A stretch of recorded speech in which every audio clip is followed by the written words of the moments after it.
Thierry Roland, Jean-Michel Larquet, bonjour. Bonjour. Bienvenue au Buzz Média Orange Le Figaro. Alors vous êtes le tandem indissociable des matchs de football depuis 1979, c'est ça? Tout d'abord sur France 2, je crois que c'est France 2 qui vous avait réunis, puis pendant 20 ans sur TF1 et depuis 2011 sur M6. Vous êtes revenu sur M6, alors on vous retrouve à partir du 8 juin pour l'Eurofoot 2012 en Ukraine. Vous allez commenter le match d'ouverture, c'est Pologne-Grèce, c'est ça? Puis un des matchs de l'équipe de France que M6 a, c'est France-Suède. Non, il y en a deux. Ils ont deux matchs. Ils ont deux M6. matchs, Oui. ouais, voilà, c'est ça. On commentera les deux, Ukraine et la Suède. Et la Suède, voilà. J'allais dire, après 30 ou 40 ans, qu'est-ce qui vous motive encore? Bah écoutez, on avait pris congé en novembre 2004 avec un France-Pologne, de triste mémoire, parce que 0-0 au mois de novembre, il faisait un temps de merde et tout. Et puis, ça avait été très triste. Franchement, ça avait été très triste. Moi, j'avais pris ça vraiment comme presque la fin du monde en ce qui me concernait. Ouais.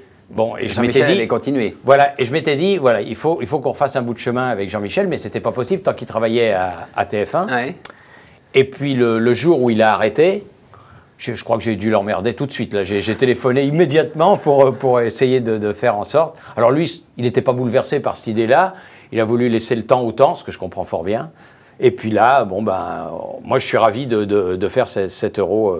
Là, ça va être votre 10e euro, c'est ça? Moi, c'est mon 10e et c'est mon 8e avec Jean-Michel. 8e avec Jean-Michel, j'allais dire, c'est fonctionnement de vieux couple. Oui, oui, c'est un peu ça. Bon, durer, paraît-il, est un gage de réussite ou en tout cas de reconnaissance. Alors, Dieu sait si le tandem, le duo a été de temps en temps un petit peu contesté certaines fois. Un petit peu fois, contesté, pas vilipendé, mais un petit peu chahuté. Et pourtant, nous sommes toujours là, tels des vieux dinosaures. Bon, et alors, vous allez partager certains matchs en commentateur avec Denis Balbir et Jean-Marc Ferreri. C'est ça? Vous formez la relève? Oui, il y a deux équipes.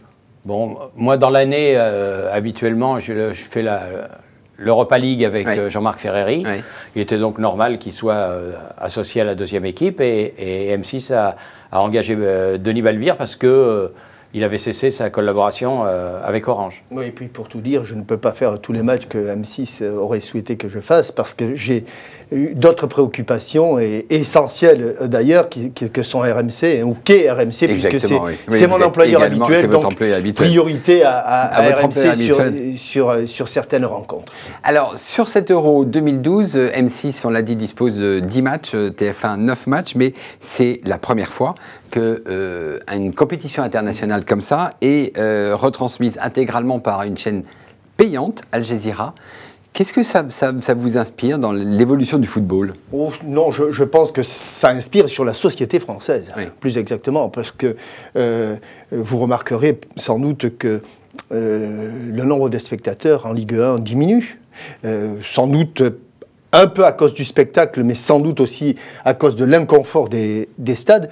Nous ne sommes pas un pays de sport, et en particulier de football. Quand vous voyez l'engouement qu'il peut y avoir autour du football en Angleterre, en Allemagne, en Espagne ou même en Italie, nous ne sommes pas le pays. J'ai regardé un match de 5e division anglaise qui s'est disputé à Wembley pour l'accession. Et ça vous a passionné? Il y avait 30 000 personnes.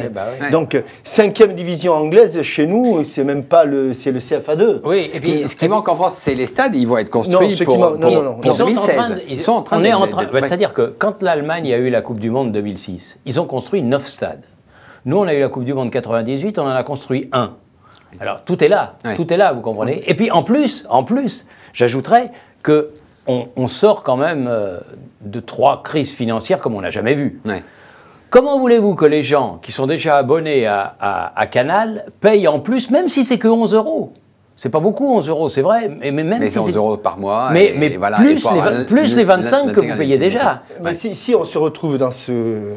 Et j'insiste, vous prie de m'excuser d'insister là-dessus, c'est que nous ne sommes pas un pays de sport et j'en veux pour preuve mes premiers pas, oui, j'en ai pas fait beaucoup en tant que professeur d'éducation physique, où on me disait vous allez enseigner 5 heures d'éducation physique à chaque classe. La première classe que j'ai eue, elle a eu 2 heures de plein air et tout à l'avenant, alors que dans les autres pays, il y a ce que l'on appelait à l'époque le tiers-temps et qui permettait aux enfants l'après-midi soit de faire du sport, c'était une occupation soit de faire des arts plastiques, mais nous ne sommes pas, nous sommes très très forts dans le fauteuil. Devant la télé, on il n'y a qu'à faut que. Il n'y a qu'à faut que. Alors, effectivement, on voit le sport a évolué, l'argent est arrivé, beaucoup de choses ont évolué, mais on a l'impression que le rôle du commentateur sportif n'a pas beaucoup évolué depuis que vous aviez commencé ensemble il y a une quarantaine d'années. Les Français aiment retrouver des gens connus qui leur parlent, c'est ça. Les Français ont leur tête, oui, ça c'est sûr.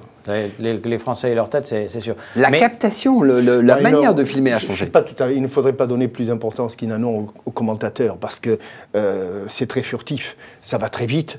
Et il faut reconnaître aussi qu'en 40 ans, si les commentaires ont fait quelques petits progrès, l'image, l'image a fait des progrès considérables. Une retransmission télé d'un spectacle sportif, aujourd'hui, ça tourne surtout autour de la réalisation image. C'est pratiquement parfait. Et il n'y a rien à redire. Vous voyez un match de rugby à la télévision comme vous ne le voyez jamais dans les tribunes. Les matchs de tennis, n'en parlons pas, y compris les matchs de football. Donc, l'image est très, très, très forte. L'image prime sur le commentaire, c'est ce que vous voulez dire ? Je pense. Mais c'est normal, à la télévision, c'est un petit peu normal que l'image prime sur les commentaires.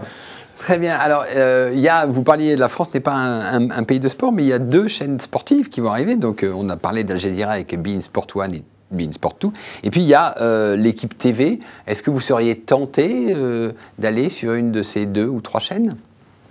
Vous êtes déjà sur RMC ? Moi, je suis sur RMC et je fais ce que les dirigeants de RMC me demandent de faire. Donc, bon, le dernier choix n'a pas été concluant puisque j'étais parti avec eux sur CFoot et malheureusement. Et puis, la vie est plutôt devant nous chaque fois qu'on fait demi-tour. Donc, que ce soit l'un ou l'autre ou rien du tout, ça ne nous empêchera pas. Enfin, ça, personnellement, ça ne m'empêchera pas de vivre et de bien vivre. Et Thierry Roland ? Moi, c'est exactement pareil. Moi, je commente les matchs de football sur M6. Je suis très heureux à M6, c'est une petite chaîne sympa. Il y a sa petite sœur. Et il y a sa petite sœur. Et maintenant, c'est une grande petite chaîne. Et il y a sa petite sœur W9 qui progresse à pas de géant dans la TNT, donc tout va bien.